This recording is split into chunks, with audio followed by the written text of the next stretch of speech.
Petit Jornal. Inteligência e irreverência em doses diárias.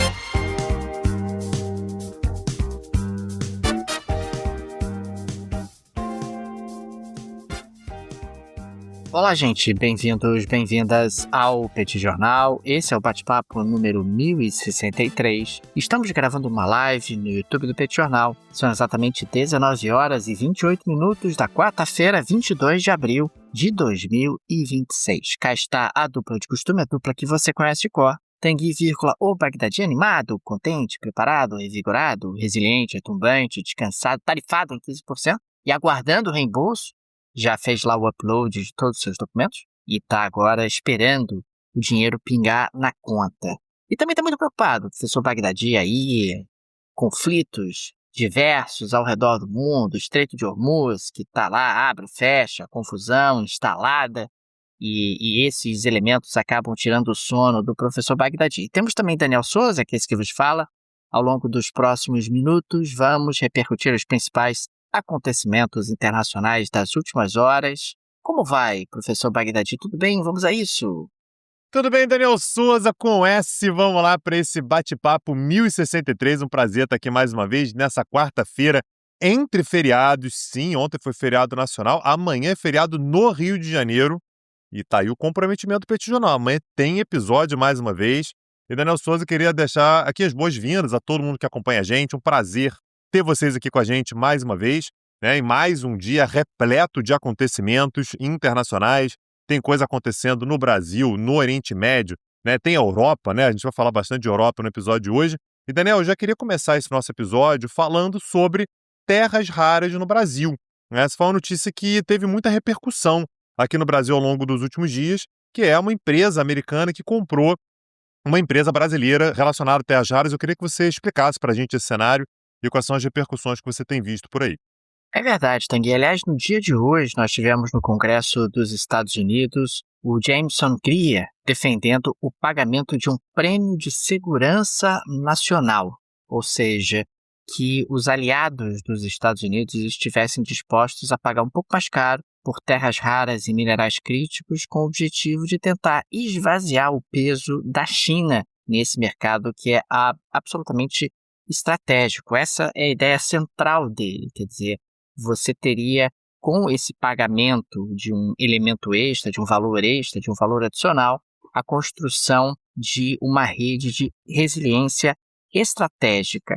E ele tem ali uma crítica, claro, à eficiência de custos, vista como atual dependência em relação à China. Na prática, o que ele está dizendo com todas as letras é: nós topamos pagar mais caro contando que não venha da China, contando que isso fragilize a posição chinesa no que diz respeito a terras raras e minerais críticos. E como você disse há pouco, nessa semana, mais especificamente há 48 horas, há 2 dias, nós tivemos na segunda-feira um anúncio muito importante. Nós tivemos o anúncio da US Rare Earth e da Serra Verde, do grupo Serra Verde. Quer dizer, a US Terras Raras, né, Rare Earth, ela comprou a Serra Verde, o grupo Serra Verde. Essa aquisição ela foi anunciada na segunda-feira no valor de 2,8 bilhões de dólares. O objetivo, claramente, é criar a líder global em terras raras fora da China, fora do mercado chinês. A gente está falando de uma empresa brasileira que tem ali exploração na mina de Pelaema, que fica no município de Minaçu, no norte de Goiás, ali perto da divisa com o estado de Tocantins. Ela é a única produção em larga escala fora da Ásia de 4 elementos magnéticos essenciais. Então, é a única mina que tem essa capacidade de produção. E, obviamente, o objetivo é reduzir a dependência dos Estados Unidos de importações da China.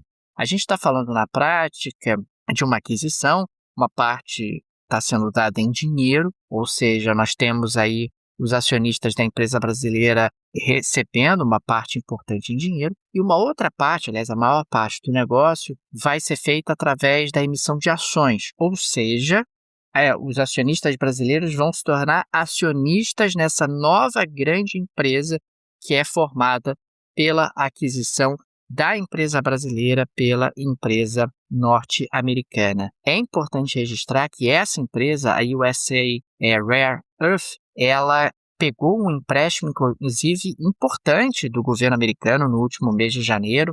Ela tem tido apoio do governo Trump para avançar justamente no seu posicionamento estratégico, e esse é um elemento que é considerado uma prioridade para o governo dos Estados Unidos. O interessante, Tank, é que o Brasil segue deitado em berço esplêndido, né? Nós não temos aí uma discussão mais criteriosa, mais estruturante do que efetivamente fazer com questões relacionadas a terras raras e minerais críticos. Eu vejo algumas discussões, as poucas discussões que existem, eu me sinto no século XX do que está sendo debatido no Brasil. Ideias absolutamente antigas, ideias, muitas delas ultrapassadas, sobre como se posicionar diante de uma dinâmica como essa.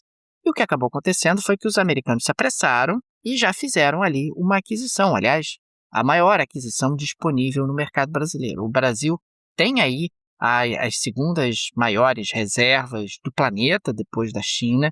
É um país absolutamente estratégico no que diz respeito à produção de terras raras e minerais críticos.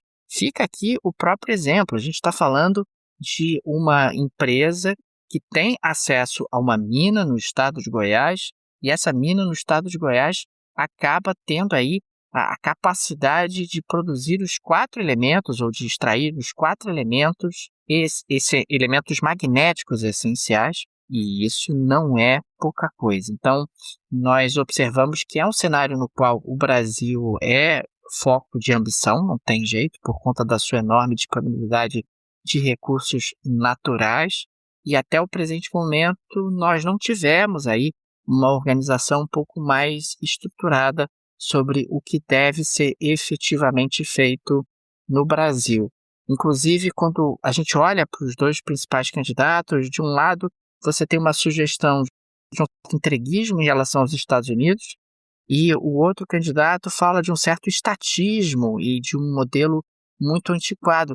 Quando me soa até um pouco angustiante a gente não pensar algo mais moderno, algo que realmente proporcione ao Brasil geração de valor, algo que proporcione ao Brasil um posicionamento geopolítico interessante, autônomo, e enquanto o Brasil não se posiciona de maneira mais eficiente, de maneira mais inteligente, o que acaba acontecendo é que nós temos esse movimento, que é um movimento grande, por parte de uma empresa americana comprando uma empresa brasileira que já tem uma mina super estratégica em operação e, consequentemente, os americanos passam a ter um peso maior aí no mercado brasileiro, que ainda é um mercado com enorme potencial, mas que ainda não está efetivamente pensado, regulamentado, estruturado, planejado, como é que o Brasil pode ser beneficiado dentro de um contexto tão sensível do ponto de vista geopolítico, de uma riqueza, de um recurso natural tão valioso como nós temos aqui em tanta abundância. E a gente está falando sobre um debate que não é tão recente assim, né? Já tem algum tempo que se fala bastante sobre terras raras e tudo, e a impressão que dá é que o Brasil ele tá meio de carona, o Brasil ele tá passivo, né? Esperando para ver o que vai acontecer e sem se adiantar. Claro, se você espera demais, você acaba sendo carregado, tá? E uma transação privada que, no fim das contas, deixa o Brasil absolutamente vendido numa situação como essa. Daniel, eu queria trazer um pouquinho do cenário que a gente vê no Oriente Médio, né, em especial ali em Hormuz. Eu não sei onde que isso vai parar não, viu, Daniel, mas a impressão que dá é que vai demorar ainda para resolver. A gente teve um anúncio, né, nos últimos dias, a gente trouxe isso aqui no Petit Jornal, da apreensão, né, da captura de 2 navios iranianos, na verdade 2 navios com ligações com o Irã, né, o Tusca e o Tiffany, não necessariamente de bandeira iraniana, mas que tinham passado pelo Irã ou que tinham como direção o Irã. E o Irã, perdão, ele resolveu retaliar, e as guardas revolucionárias do Irã passaram da ameaça às apreensões diretas de navios comerciais. Aliás, foi a primeira vez que isso aconteceu desde que essa guerra começou, né, desde o final de fevereiro. O Irã o tempo todo dizia que isso poderia acontecer, e no dia de hoje aconteceu pela primeira vez. O primeiro deles foi o MSC Francesca, que é um navio de bandeira panamenha, é um navio porta-container, então ele foi vinculado pelo Irã a interesses israelenses, né? Então eles chamam de regime sionista. Dessa maneira, esse navio ele foi apreendido. E o Epaminondas, que é também um porta-container de bandeira liberiana, e que tinha como destino a Índia. Mais uma vez a Índia, viu, Daniel? A Índia está nisso tudo aí, achando que de repente conseguiria conversar com os Estados Unidos, conversar com o Irã, mas navios ligados à Índia, então a bandeira liberiana é verdade, mas o destino era a Índia, foi apreendido também. Pelo menos outros 3 navios relataram terem sofrido disparos de lanchas rápidas iranianas. Claro que a gente não tem como confirmar isso de forma independente, mas o comandante de um deles relatou que o passadiço, né, que é aquela ponte de comando, foi pesadamente danificado por metralhadoras e granadas de foguetes que foram disparados por forças iranianas depois de ter sido abordado sem aviso prévio. Então, Daniel, a impressão que dá é que o Irã vê os Estados Unidos bloqueando do lado de lá, né, para que ninguém consiga entrar no Golfo Pérsico ali pelo Estreito de Hormuz, principalmente se for em direção ao Irã, e está inclusive fazendo a apreensão de navios como esse, e o Irã está agindo do lado de dentro, né, do Golfo, fazendo a mesma coisa, né? Então ninguém vai passar pelo Estreito de Hormuz se não negociar primeiro com os iranianos, e está pela primeira vez, portanto, apreendendo navios que não tenham negociado diretamente com o Irã. Então, a gente trouxe essa notícia ontem, Daniel, do cessar-fogo por tempo indeterminado. Só para reiterar aqui, né, a posição de Donald Trump é que o regime iraniano tem posições ambíguas, ou seja, a posição dos Estados Unidos foi até meio paternalista, que é: eu vou esperar vocês terem uma proposta unificada. O que me parece, Daniel, um erro. A gente sabe que o Irã tem uma proposta unificada, sim, é um regime que é bastante centralizado. A gente tem um regime que é muito bem estruturado nesse sentido, e não me parece haver diversas vozes falando em nome do Irã, mas a proposta, né, o que o Donald Trump disse foi isso: a gente vai ter aqui um cessar-fogo por tempo indeterminado. Quando os iranianos tiverem uma proposta unificada, a gente volta a negociar. E o Irã está dizendo que, olha, as propostas colocadas pelos Estados Unidos na mesa, elas são inaceitáveis. A gente não dá nem para começar a conversar relacionado ao Hormuz, relacionado ao programa nuclear, relacionado a outros temas relacionados à soberania iraniana. E, portanto, não tem nenhuma condição, a gente não está disposto nem a abrir debate. E, portanto, Daniel, eu não vejo como é que isso pode permanecer dessa maneira por muito tempo, e também não vejo a coisa se solucionando, né, sendo resolvida muito rapidamente também, Daniel. Impressionante, Tanguy, porque é mais um degrau dentro dessa escalada de tensões, porque na prática o Irã dá sinais de que não está disposto a recuar, mesmo ali com essa extensão do cessar-fogo colocada pelo Donald Trump, uma extensão do cessar-fogo por prazo indeterminado. O que o Irã acabou fazendo foi justamente dobrar a aposta e partir para cima de embarcações que não tinham negociado com ele, Irã. Aliás, teve até uma postagem hoje em rede social dos iranianos debochando dessa disposição dos americanos em negociar quando eles, iranianos, não estariam dispostos a negociar, o que demonstraria ali uma posição de força. E a bem da verdade, Tanguy, o tempo conta a favor do Irã. Quem tem pressa em negociar é os Estados Unidos. Quem tem pressa em negociar é o Donald Trump, para tentar baixar o preço dos combustíveis, para tentar recuperar um pouco da sua popularidade, que está muito desgastada. O Irã tem o hábito de viver numa economia de guerra, tem ali realmente uma luta pela sobrevivência do próprio regime e, consequentemente, não tem tanta pressa quanto os Estados Unidos para resolver essa situação. Na medida em que houve um cessar-fogo, o Irã até ganha um pouco de fôlego para ser um pouco mais ousado, como você descreveu há pouco. Agora, Daniel, 2 recados aqui para viajantes, tá? Primeiro, se você tem um cruzeiro marcado para cruzar o Estreito de Hormuz, atenção, né? Talvez a sua viagem ela possa ser interrompida, é possível que você tenha algum problema. O segundo recado é: para onde quer que você viaje, leva a Insider Store com você. Os produtos da Insider são incríveis para viajar. Aliás, eu falava no início desse episódio, né, Daniel? Tivemos feriado nessa terça, quinta-feira é feriado no Rio de Janeiro. Então, é sempre uma oportunidade para viajar. E para essas viagens curtas, Daniel, a Insider Store é perfeita. Ela serve para qualquer clima. Então, tudo na Insider Store te permite essa flexibilidade. Então, uma roupa mais leve para um lugar quente. Se você precisar de casaco, tem também. Se você quiser uma calça, tem também. Se é meia, tem também. A Insider Store é muito versátil e para levar para viagem é incrível. A gente está falando de roupas tecnológicas de altíssima qualidade que ocupam pouco espaço.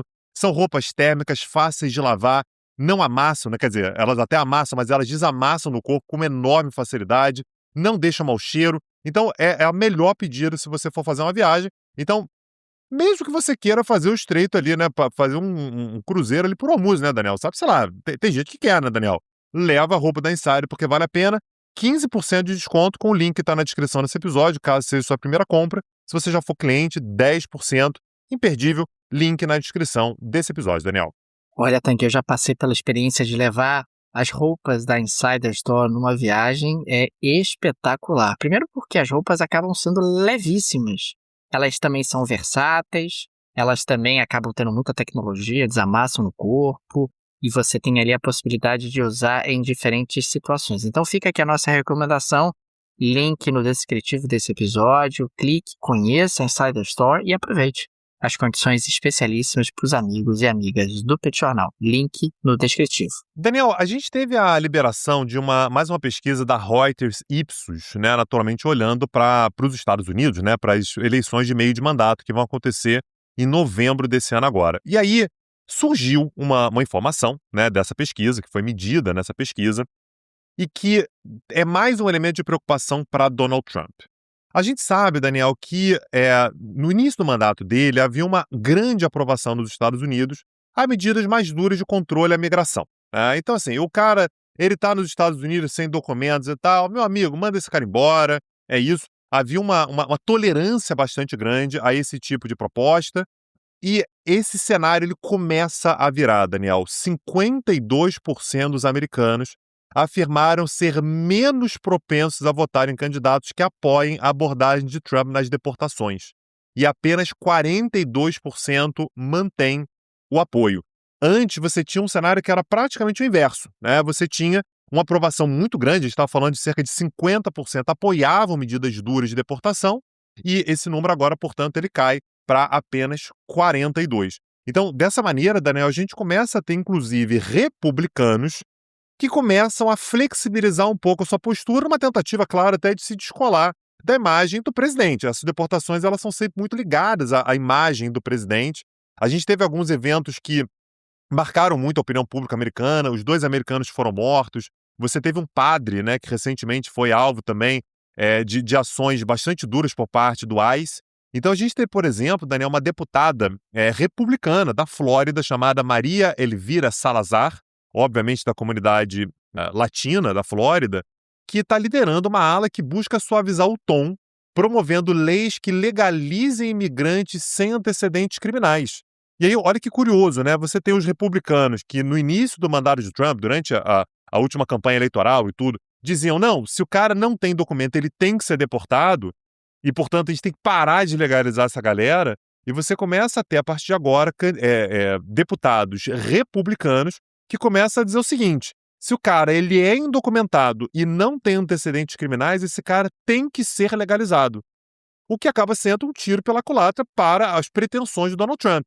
Ele pode acabar, com a postura dele, incentivando mais legalizações, ao invés de mais deportações. Então, Daniel, a gente tem um cenário que se soma, naturalmente, a uma situação de inflação, de uma guerra no Golfo que parece que o governo americano está meio perdido, né? Dá uma sensação, passa uma sensação de ter entrado numa furada, de ter uma certa submissão a Israel, isso é algo que nos Estados Unidos também não tem sido muito legal, muito bem visto em nome do governo, e obviamente você ainda tem essa questão das deportações, então é um cenário que Donald Trump vai ter alguns meses para tentar reverter, mas nesse momento é um cenário bastante difícil para, enfim, a possibilidade dele perder as 2 casas, né, tanto o Senado quanto a Câmara dos Deputados, não é pequena, Daniel. Tanguy, nessa próxima pauta eu quero mostrar um pouco como prever o que vai acontecer no mercado de energia ao longo dos próximos tempos. Está muito difícil e com opiniões inclusive divergentes, com pessoas bastante bem informadas em relação a esse mercado. O Don Jorgensen, que é da Comissão de Energia da União Europeia, nessa quarta-feira, ele declarou que essa é uma crise provavelmente tão grave quanto as crises de 1973 e 2022 combinadas, ou seja, na prática você está falando da crise energética mais grave da história, na avaliação dele. Ele destaca que essa crise deve ter efeitos durante alguns anos, e ele destaca também que a crise é particularmente grave no mercado de gás. Ele disse isso hoje, acho que ele ouviu o Pet Jornal ontem, falamos sobre isso aqui no Pet Jornal ontem, tá aqui.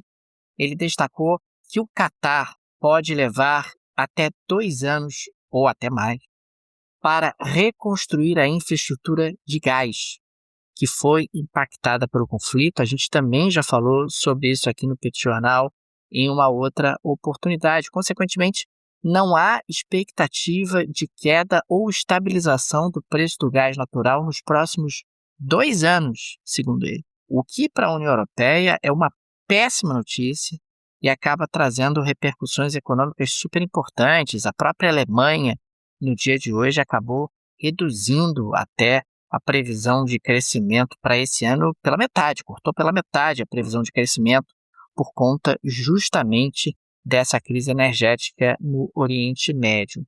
Por outro lado, Tanguy, quando a gente pega aqui o senhor Philippe Michel-Bila, que ele é um representante da Invest in African Energy, que é um representante justamente africano. Ele representa uma entidade com parte importante das reservas de gás. Ele destacou que se o conflito acabar agora, a recuperação é entre 6 meses e 1 ano, quer dizer, um prazo muito mais curto. E uma coisa que ele destacou também, que me chamou a atenção, é que você tem uma tendência à substituição do gás por carvão. E há uma aceleração também de novas energias renováveis, o que poderia mudar permanentemente, na avaliação dele, o mercado de gás natural no planeta. Na avaliação dele, os países africanos não conseguem ampliar a produção, apesar da demanda, salvem-se aí 2 exceções, que são Argélia e Líbia. 2 países sobre os quais a gente já falou aqui no Petit Jornal.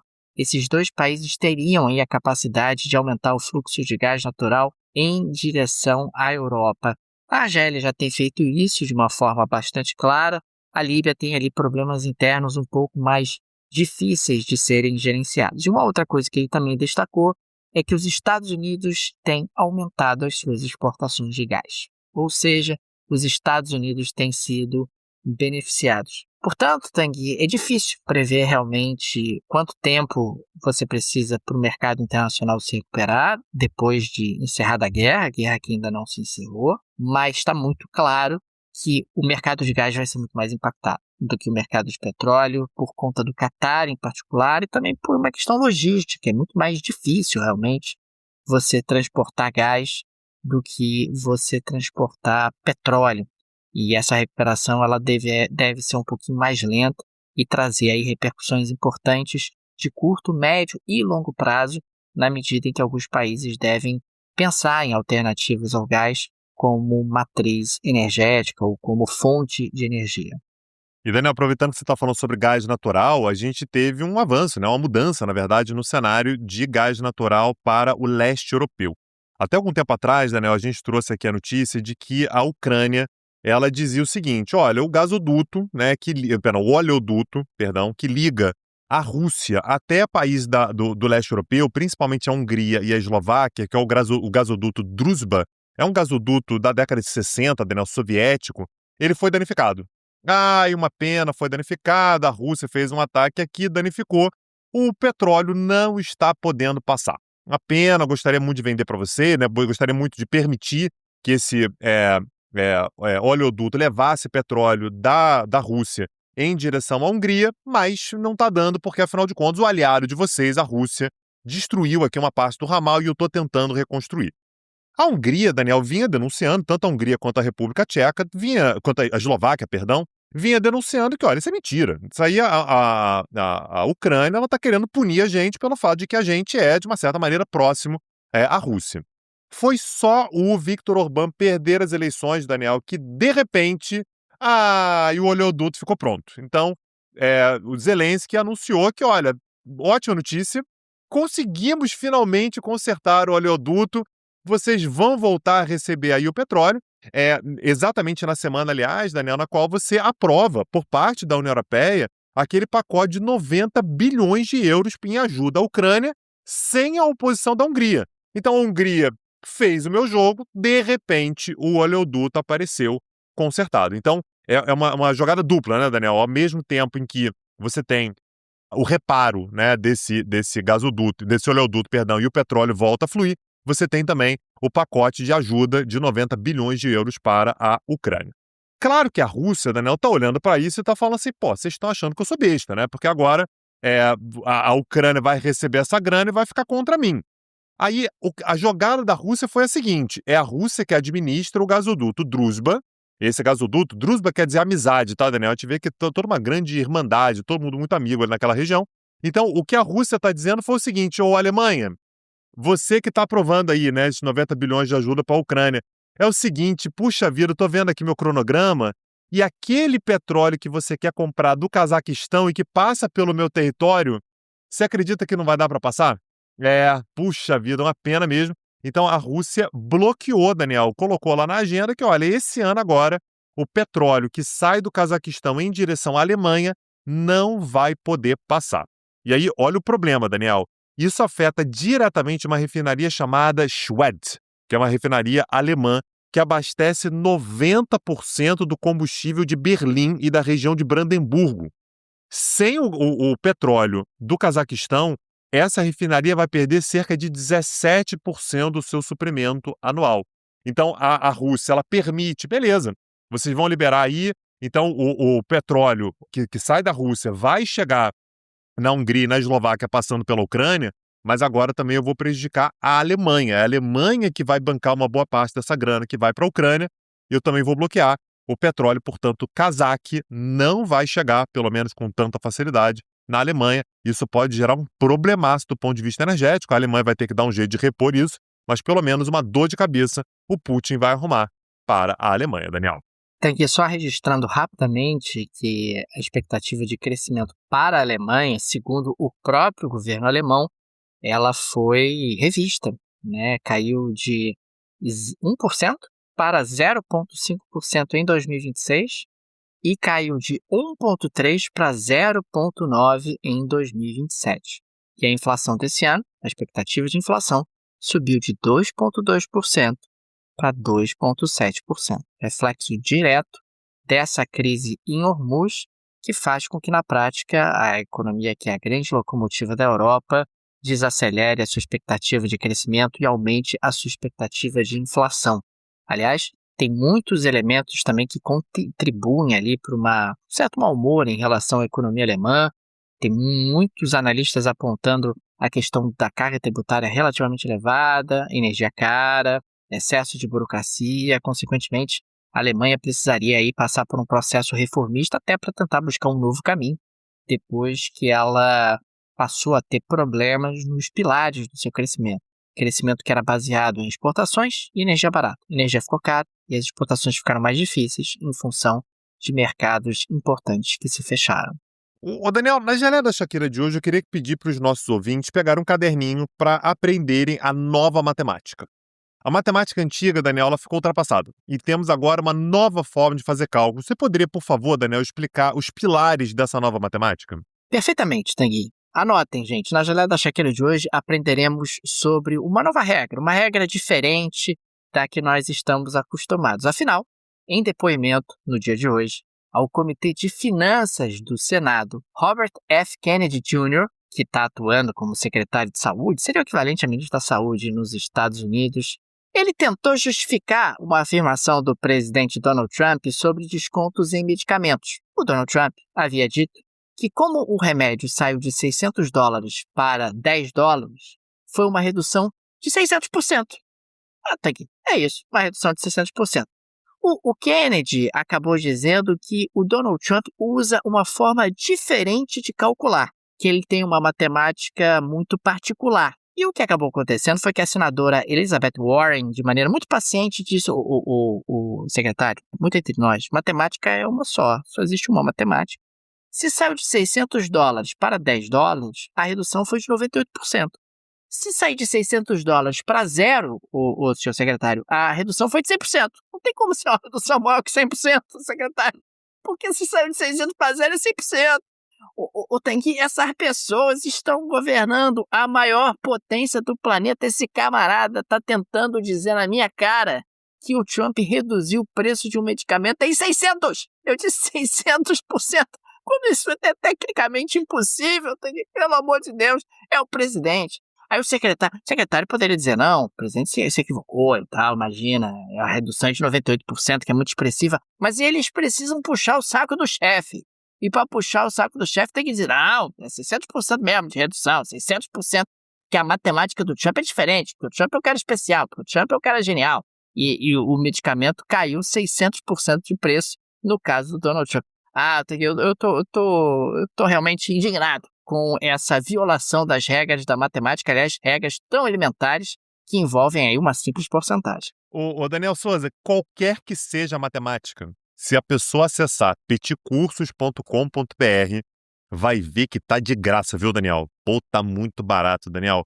Se você acessar lá, para você se tornar aluno do Petit Cursos, você paga barato para ter acesso a aulas que são produzidas toda semana há 6 anos, né, Daniel? A gente vai completar 6 anos desse projeto daqui a pouquinho, com conteúdo que fala exatamente sobre temas muito atuais. A gente está falando sobre temas que ajudam a construir uma boa parte do entendimento acerca do que está acontecendo agora, inclusive. A gente está rodando um curso nesse momento exatamente sobre o Oriente Médio, falando muito sobre as decisões dos Estados Unidos, por que o regime iraniano não caiu, por exemplo, qual foi o racional dos Estados Unidos ao fazer esse ataque lá contra o Irã, ao fechamento de Hormuz. Todos esses são temas que a gente trata, né, que a gente aborda por lá, além de vários outros temas sobre outras regiões. Acessa lá, dá uma olhada, o percentual que você vai encontrar de desconto, aliás, para o plano anual, conta, gente, feita por Daniel Souza, não por Donald Trump, então você vai encontrar uma precisão ali maravilhosa com a matemática tradicional, não a nova matemática. Acessa lá, petcursos.com.br. Fica aqui também o nosso agradecimento aos apoiadores e apoiadoras do Petit Jornal, vocês que são absolutamente fundamentais para a continuidade do nosso projeto. O Petit é uma mídia pequena, é uma mídia artesanal e precisa muito da ajuda de nossos apoiadores, e por isso sempre registramos aqui o nosso agradecimento. Fica o nosso muito obrigado, o nosso abraço, o nosso carinho a cada um de vocês. Fica também o convite, se você gosta do nosso projeto, se ele faz diferença na sua rotina, considere nos apoiar. No descritivo desse episódio tem várias alternativas, tem a chave Pix, é uma forma prática, instantânea de apoiar o Petit Jornal. Você pode, inclusive, ativar o Pix recorrente. Tem também o link do Apoia-se, o link do Patreon, que acaba sendo uma ótima alternativa para quem vive no exterior. Tenho certeza que uma dessas alternativas será confortável para você. É isso, Daniel Souza. Amanhã estamos de volta. Um abraço, até a próxima. Valeu. Tchau, tchau. Petit Jornal. Inteligência e irreverência em doses diárias. Acesse www.petitjornal.com.br.